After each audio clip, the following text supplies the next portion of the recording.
Olá, graça e paz a todos. Para nós é um grande privilégio podermos estarmos juntos nesta aula da Escola Bíblica ali da Igreja Unida do Jardim Ângela, que tem como tema Mateus capítulo 5, onde cada professor está falando sobre o Sermão do Monte. Eu sou a pastora Isabel Cristina Batista, congregamos ali na Igreja Unida do Parque Santa Madalena, e a nossa sede ali no Jardim Ângela. Então, nós gostaríamos de, no dia de hoje, estarmos falando, dando continuidade em Mateus capítulo 5, do versículo 27 ao versículo 32. Uma das coisas mais maravilhosas que a gente vê na vida do nosso Senhor e Salvador Jesus Cristo é o cumprimento da lei que ele veio fazer. Ele não veio abolir, ele não veio revogar, não veio anular. Ele veio completar a lei, ele veio fazer com que a lei fosse ouvida e cumprida. E na sua própria vida, né, ele foi exemplo da lei. Então, no capítulo 5 de Mateus, a partir do versículo 27, nós vamos ter o seguinte texto. Vocês ouviram o que foi dito? Não adulterarás. Mas eu lhes digo, qualquer que olhar para uma mulher e desejá-la, já cometeu adultério com ela no seu coração. Se o seu olho direito o fizer pecar, arranca-o e lança-o fora. É melhor perder uma parte do seu corpo do que ser todo ele lançado no inferno. E se a sua mão direita o fizer pecar, corte-a e lance-a fora. É melhor perder uma parte do seu corpo do que ir todo ele para o inferno. O versículo 31. Foi dito, aquele que se divorciar de sua mulher deverá dar-lhe certidão de divórcio. Mas eu lhes digo que todo aquele que se divorciar de sua mulher, exceto por imoralidade sexual, faz que ela se torne adúltera. E quem se casar com a mulher divorciada estará cometendo adultério. Então hoje nós vamos tratar aqui, do adultério e do divórcio. Então, se nós olharmos no versículo 27, nós vamos ver que Jesus fala claramente: ouviste o que foi dito? Ou seja, já havia uma determinação em vigor sobre o assunto que estava sendo tratado. Não era uma novidade, mas algo que já havia sido determinado na lei de Moisés. O 7º mandamento que a gente encontra lá no livro de Êxodo, capítulo 20, versículo 14, que diz: não adulterarás. Se nós olharmos, tanto o homem como a mulher, eles são colocados na mesma categoria, certo? E a nossa responsabilidade em relação ao nosso próximo, ao nosso vizinho, é respeitar o laço sobre o qual a família se apoia. E a honra conjugal, que é para o homem, para o homem um dos bens mais preciosos que ele tem na vida.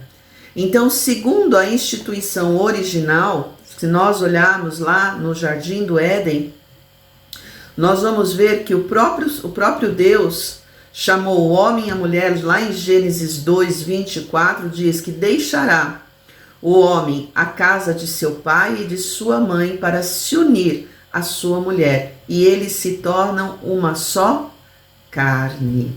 Veja que coisa tremenda, não é? Vai deixar o homem a casa do seu pai e a casa da sua mãe, e juntos serão uma só carne. E violar esta união sacramental, ela é crime, tanto para os homens quanto diante dos olhos de Deus. Então, o termo adultério, na lei judaica, ele era usado para falar das relações sexuais com a esposa ou com a noiva de outra pessoa. E Jesus expandiu este conceito condenando qualquer tipo de relações sexuais ilícitas. né? Então a gente começa a observar dentro da palavra de Deus que Paulo, lá em 1 Tessalonicenses, no capítulo 4, no versículo 3, ele afirma que a vontade de Deus é algo tremendo e maravilhoso, e o que é a nossa santificação, e ela é feita através do Espírito Santo de Deus, e que é necessário que nós venhamos a nos abster da prostituição e da imoralidade. Veja, nós somos o templo do Espírito Santo, e apesar do homem e a mulher, quando eles se casam, eles se tornam uma só carne, e com a nossa rendição a Cristo, quando nós aceitamos a Cristo como nosso Salvador, o Espírito Santo de Deus, ele vem morar na nossa casa. O templo, o nosso corpo é templo do Espírito Santo. Então nós precisamos nos abster das prostituições e das imoralidades, né?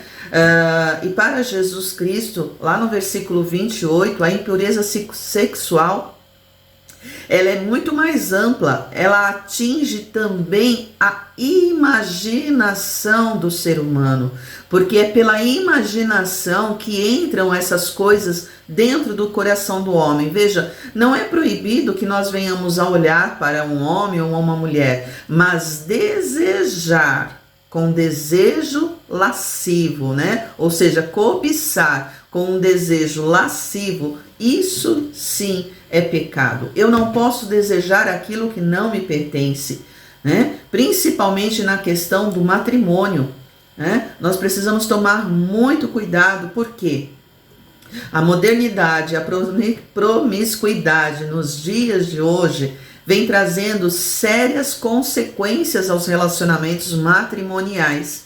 Então, se nós olharmos dentro da nossa atualidade, os casamentos, eles são desfeitos por qualquer coisa. Qualquer motivo é razão para que um casal vá até o cartório e peça a anulação, peça o divórcio, peça a separação. Então, se nós olharmos aqui dentro da palavra de Deus, não é qualquer coisa que traz essa situação, mas sim o adultério, as relações sexuais ilícitas, né? A falta de pudor nos dias de hoje, a maneira de andar ou de trajar, elas têm contribuído muito para a questão dos pensamentos lascivos. E nós, como cristãos, nós precisamos em todo o tempo vigiar, tomar cuidado, zelar, porque nós somos o templo do Espírito Santo de Deus. Então nós precisamos fazer o quê? Aprender a disciplinar o nosso coração, porque é dele que procedem as saídas da vida. Veja, no versículo, se nós continuarmos olhando aqui no versículo 29 do capítulo 5 de Mateus, o Senhor Jesus traz ali um ensino grande e tremendo, e muitas vezes, se nós olharmos ao pé da letra, vai dizer que é uma mutilação no corpo. Então ele fala o que no versículo 29? Se o teu olho direito for motivo de escândalo, veja, se o meu olho direito for motivo de escândalo, eu preciso arrancá-lo e lançá-lo para longe de mim. Porque é melhor que se perca um dos teus membros do que seja todo o teu corpo lançado no inferno. Aí no versículo 30, ele vai falar: se a tua mão direita te escandalizar, corta-a e atira para longe de ti, porque te é melhor que se perca um dos teus membros do que todo o teu corpo ser lançado fora. Então, se nós olharmos aqui, parece uma situação meio desastrosa, né? Parece que nós estamos falando de mutilação de corpo, mas não é isso que o nosso Senhor Jesus Cristo está falando. O que ele fala da raiz do problema, ou seja, Jesus está falando de uma maneira figurada e não literal. Não é para fazermos mutilações em nosso corpo, mas aqui o próprio Senhor Jesus está ensinando o quê? Ensinando que quando algo assim acontecer com os teus olhos, né? Corte o mal pela raiz. Quando você olhar para alguém ou para algo principalmente e vier em seu coração um desejo torpe que desvie o seu olhar, Ou seja, se teu olho está te fazendo pecar, você está olhando para uma determinada situação, e esse teu olho, sabe, se você continuar olhando, você vai acabar se deixando levar, né? Então nós precisamos fazer o quê? Desviar o nosso olhar, para não cobiçar aquilo que não nos pertence. E que não venha também com as nossas mãos consumar o ato e tomar para si algo que não é nosso. Então aqui nós temos o que? Um ensino do próprio Senhor Jesus Cristo. Se os teus olhos estão vendo alguma coisa que não é boa, desvia o teu olhar. Desvia o teu olhar para que este desejo não chegue até o teu coração, e chegando ao teu coração, dê autoridade para que as tuas mãos tomem posse daquilo que não lhe pertence. Então a gente volta lá para o Jardim do Éden e começa a observar a vida ali de Adão e de Eva. Eva passeava por ali e ela olhava o fruto do conhecimento do bem e do mal. Ela olhou ao ponto de desejar, ao ponto de tomar para si aquilo que não lhe pertencia, aquilo que não era direito de fazer, porque foi recebido ali como uma ordem: não coma deste fruto. Mas o olhar levou cobiça ao coração, e as suas mãos consumaram aquele ato. Ou seja, olhar com uma intenção impura leva a uma excitação, aonde vem a vontade de tomar posse, aonde desperta o erotismo, e comete-se então, no caso, como nós estamos falando de casamento, comete-se o adultério. Muitas vezes ele começa no pensamento, porque nós olhamos e assim desejamos. E se nós não refrearmos o nosso olhar, certamente o ato será consumado, virá a consumação física do adultério. Paulo escreve aos Romanos, no capítulo 6, 11, o seguinte: assim também vós considerai-vos mortos para o pecado, mas vivo para Deus em Cristo Jesus, o nosso Senhor. Ei, maravilhoso Deus! Veja, a nossa natureza pecaminosa, ela não está morta, ela não está enterrada, ela vive em nós, ela está em nós, mas nós precisamos estar mortos para esta natureza pecaminosa em virtude da cruz de Cristo e a da nossa fé nesse sacrifício. Mas isso somente se a nossa fé estiver na cruz. Nós precisamos aprender a viver a vida da ressurreição de Cristo.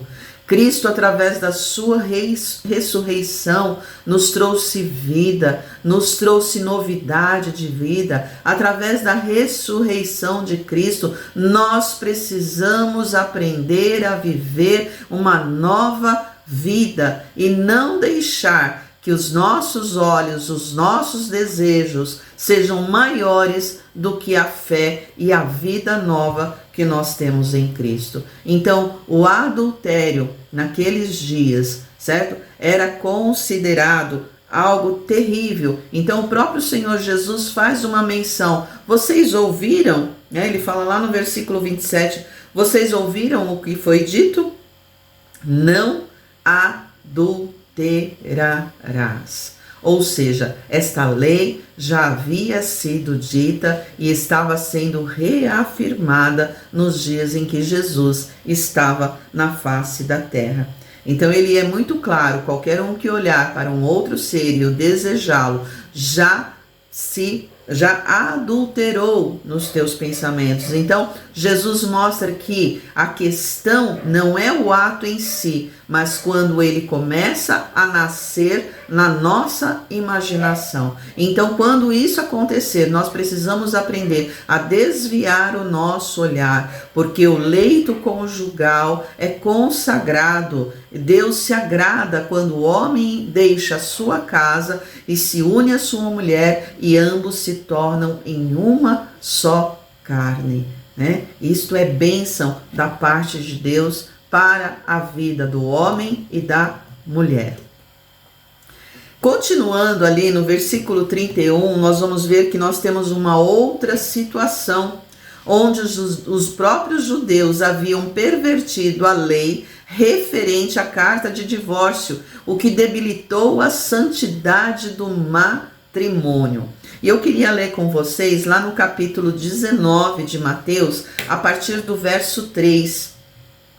Queria que fosse, que vocês pudessem também prestar atenção nesse texto. Mateus, capítulo 19, do verso 3 ao verso 8. Diz assim: Então chegaram ao pé dele os fariseus, tentando-o e dizendo-lhe. Veja que em toda a narrativa do Novo Testamento, os escribas e os fariseus estavam a todo momento tentando pegar Jesus em algum ponto fraco. Eles estavam tentando ali fazer com que Jesus fosse desmascarado por alguma coisa. Mas o próprio Senhor Jesus, como ele diz, ele não veio abrogar, ele não veio anular, mas ele veio fazer com que a lei fosse cumprida. Então, eles disseram para o Senhor Jesus: é lícito ao homem repudiar a sua mulher por qualquer motivo?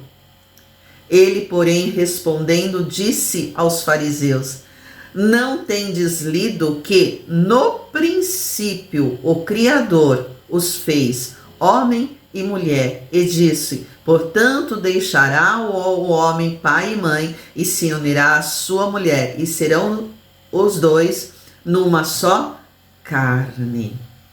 O 6 diz: assim não são mais dois, mas uma só carne. Portanto, o que Deus ajuntou, não separe o homem. Disseram-lhe eles então: por que mandou Moisés dar-lhe carta de divórcio e repudiá-la? Aí responde Jesus: Moisés, por causa da dureza do vosso coração, vos permitiu repudiar a vossa mulher, mas no princípio não foi assim. Jesus estava fazendo com que eles viessem se lembrar do princípio, o qual Deus havia determinado, que o homem e a mulher se uniriam, estariam os dois juntos e eles seriam uma só carne. Ou seja, Jesus diz a eles que o acordo com o verdadeiro significado da lei, que qualquer um que repudiar a sua mulher, se divorciar dele, a não ser por fornicação, por adultério, prostituição, ou seja, se os votos do casamento não forem violados, aquele que deu a carta de divórcio para sua mulher faz com que ela também cometa adultério, ou seja, estará violando os votos do casamento. E o que casar com uma mulher que recebeu uma carta de divórcio sem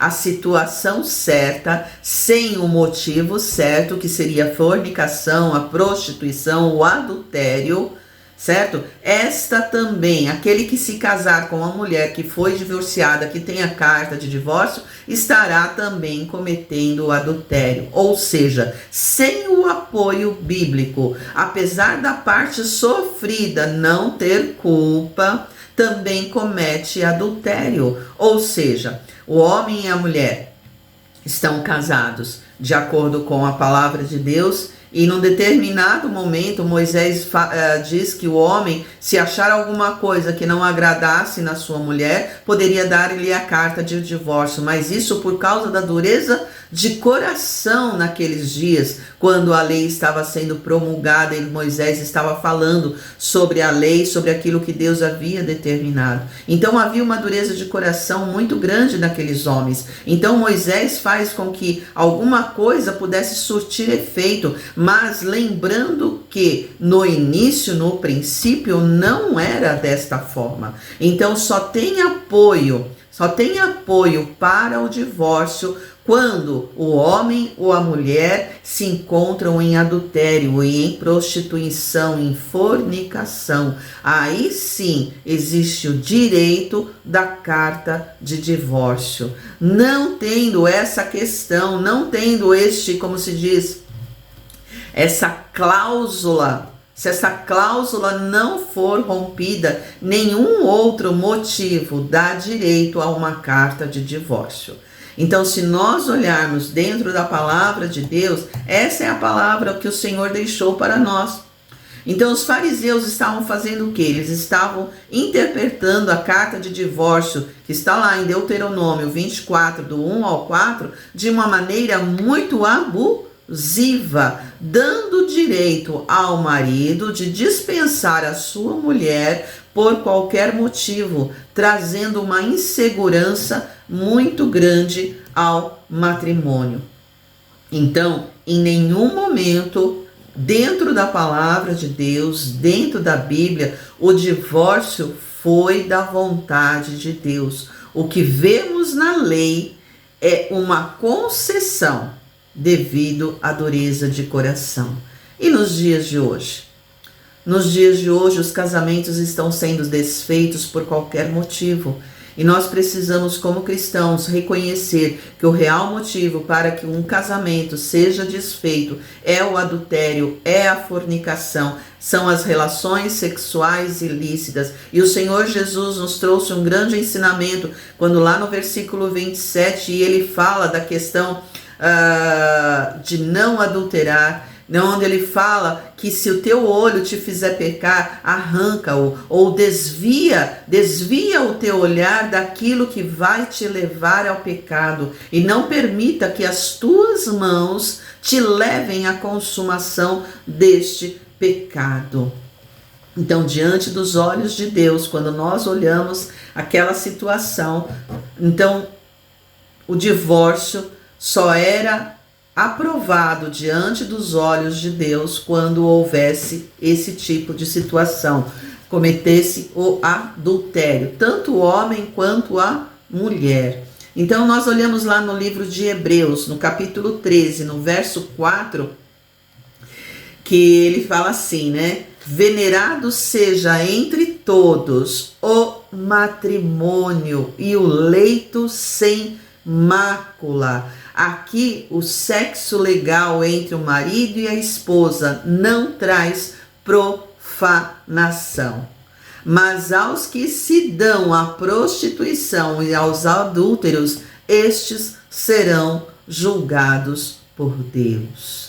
Então veja, né? O adúltero, a prostituição, esses que se dão a esse tipo de vida, esses serão julgados por Deus. Esses certamente terão o seu nome riscado do livro da vida. Então veja, Deus proíbe o adultério, conforme nós vemos no livro de Mateus, no capítulo 5, versículos 27 e 28. Não admite o divórcio, conforme nós lemos em Mateus 19, 6. Mas Deus espera que haja arrependimento.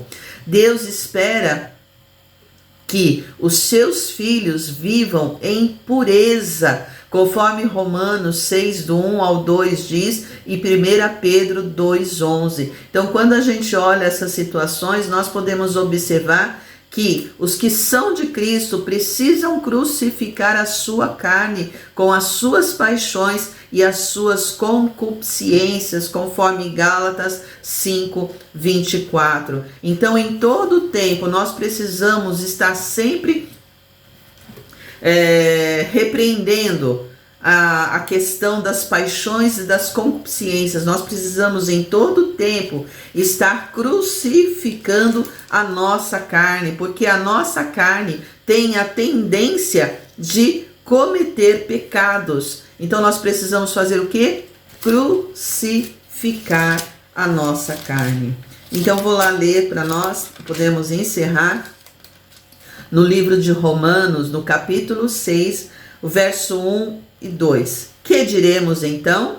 Continuaremos pecando para que a graça aumente? De maneira nenhuma. Nós, os que morremos para o pecado, como podemos continuar vivendo nele? Ou seja, nós estamos mortos para o pecado e não podemos permitir que o pecado viva nas nossas vidas. Ou então nós estaríamos negando a vida que Cristo nos deu na cruz do Calvário. E lá em 1 Pedro, vamos ler lá a palavra do Senhor. No capítulo 2, no verso 11. Amados, insisto em que, como estrangeiros e peregrinos no mundo, vocês se abstenham dos desejos carnais que guerreiam contra a alma. Veja, os desejos da carne, eles guerreiam todos os dias contra a alma. E os lavados e remidos no sangue do Cordeiro precisam entender que é o propósito de Deus, que é a proposta de Deus, que deixará o homem a casa do seu pai e de sua mãe, e se unirá à sua esposa, e os dois serão uma só carne. E o adultério, a prostituição, a fornicação não tem o aval de Deus, não é aprovado por Deus. E o divórcio só pode acontecer se o adultério for consumado? Não, se o adultério surgir nos nossos pensamentos, nos nossos olhos, eles precisam ser repreendidos, porque nós não podemos deixar que o adultério venha à sua consumação. Então nós precisamos entender que o propósito de Deus para o leito conjugal, para o matrimônio, é o melhor. Deus uniu o homem e a mulher para que os dois estivessem juntos, para que os dois caminhassem juntos, para que os dois fossem fiéis um para o outro. Assim como Cristo toma conta da sua igreja, assim o homem também há de tomar conta da sua esposa. Assim como a noiva respeita a Cristo, assim também a mulher deve respeitar o seu esposo. E os dois precisam andar juntos. Então, tanto o adultério quanto o divórcio não são aprovados por Deus. Esta é a palavra do Senhor, salvo o que foi dito pelo próprio Senhor Jesus Cristo. O casamento só pode ser desfeito se houver o adultério, a fornicação, as relações sexuais ilícitas, e não por qualquer motivo, porque Deus é aquele que estabelece as raízes do casamento. Se você estiver firmado na palavra de Deus, todas as coisas que vierem sobre o casamento, elas serão dribladas, elas serão superadas, porque é o Espírito Santo de Deus que nos ajuda nesta caminhada. Então, quando nós olhamos para a palavra de Deus ali no Sermão do Monte, e o Senhor nos mostra que o Sermão do Monte, né, todas aquelas bem-aventuranças, elas vêm de dentro para fora. E que nós precisamos nos tornar como o sal da terra, como a luz para este mundo. Que nós precisamos em todo tempo saber que o Senhor Jesus, Ele veio fazer com que a lei se cumprisse através da sua vida. Ele não veio anular, Ele não veio abrogar, mas Ele veio fazê-la cumprir. E tanto o adultério quanto o divórcio não são planos de Deus. Isso é o que o Senhor determina para nós. Isso é o que a palavra de Deus determina para nós. Mas, pastora, nos dias de hoje, amados, nos dias de hoje, cada caso é um caso. certo? Mas nós, como cristãos, precisamos entender que não pode haver o divórcio por qualquer motivo. Nós precisamos em todo tempo buscar orientação de Deus para em todos os dias fortalecer o nosso casamento para que eles sejam abençoados por Deus. Que o Senhor Deus possa te abençoar grandemente e que este conhecimento da sua palavra possa trazer enriquecimento para você e para outras pessoas. Eu vou estar fazendo uma oração, encerrando essa escola bíblica e que Deus possa estar te abençoando. Deus, nós te somos gratos, ó Senhor, pela tua palavra, Senhor, pela revelação da tua palavra, pela qual o Senhor assim determinou para as nossas vidas, que verdadeiramente elas possam encontrar guarida no nosso coração. Senhor, abençoa a nossa nação, guarda cada família e que o teu nome possa ser glorificado hoje e sempre. Amém. Que Deus possa te abençoar grandemente. Deus te abençoe. E agora que você foi abençoado por esse vídeo, não se esqueça de deixar o seu like, se inscrever no nosso canal, ativar o sininho de notificação e nos seguir nas nossas redes sociais. Nós estamos produzindo muito conteúdo para você ser extremamente abençoado. Tchau!